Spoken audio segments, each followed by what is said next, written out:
Why are children's books important? Because books change lives. That's it. Books change lives. They do. They change lives. That's why they're important. And I'm not talking about last year's bestseller or this year's hot 600-page novel.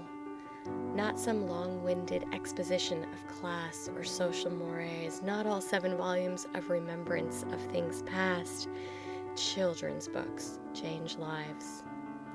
The only difficult part of that, if there is one, is you probably won't ever know which book it was or which kid. But who cares? Books change lives. The former National Ambassador for Young People's Literature, Walter Dean Myers, said, "We all know we should eat right and we should exercise, but reading is treated as if it's this wonderful adjunct. We're still thinking in terms of enticing kids to read with a sports book or a book about war. We're suggesting that they're missing something if they don't read, but actually, we're condemning kids to a lesser life. Reading is not optional." You heard that, right? Kids who don't read are condemned to living a lesser life. A lesser life. Because books change lives. They change lives always, always, always for the better. Children's books lift kids up. They empower them. They also keep kids grounded. Books are how children escape, and they're also how kids deal with staying where they are. Books show kids how to survive and also how to thrive. They introduce children to new people, to new ways of thinking and seeing. They take them places. Children's books are an opportunity for a greater life, not a lesser one. Books don't just help kids become who they're going to be, books make them better. They just do. And kids who read make the world better. That's why children's books are important. Are they all created equal? No. There is such a thing as a good book.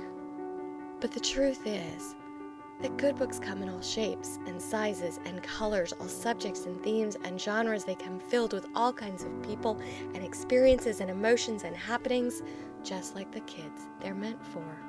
And all those different books filled with all those different things offer something to all the different children who read them. Something vital, something essential.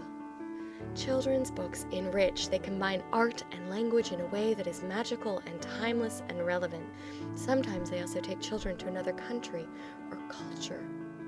But they always offer their readers potential, a chance, opportunity.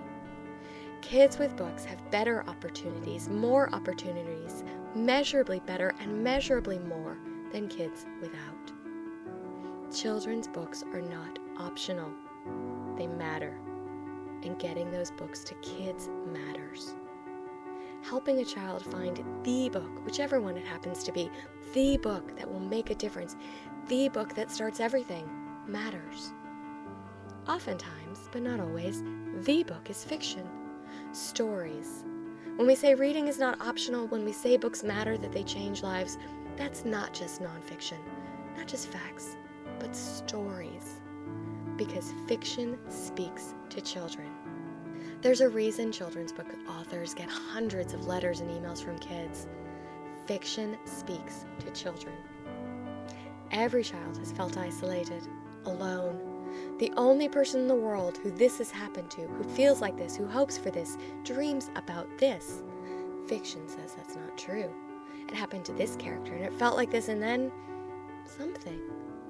It's about recognition, recognizing yourself and the people around you. Fiction speaks to children. It comforts, it challenges, it confronts. It's about providing a community.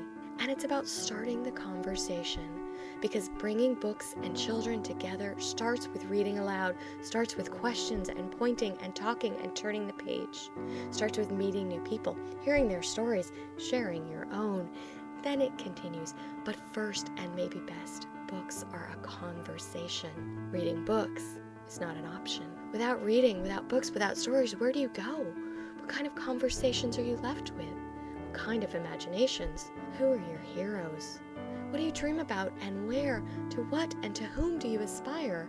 How do you learn to think outside the box, to create, to discover, to dream, except by being given the room to do so? Inside your head, within the pages of a book. Books have room, space.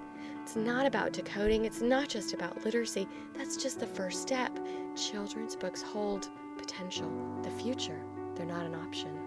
It all matters. This sentence, this title, this book. Maybe a children's book can't change the world, but it can change the reader's world.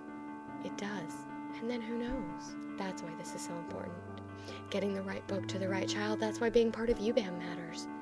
Kids pick books because of the cover and because someone they know told them about it. Someone they know suggested it, recommended, shared it. And it may be the one, the book. You might not know which book it is, which kid, but know with 100% certainty that you've done it. And you're going to do it again. Change a kid's world for the better. What kind of amazing job is that?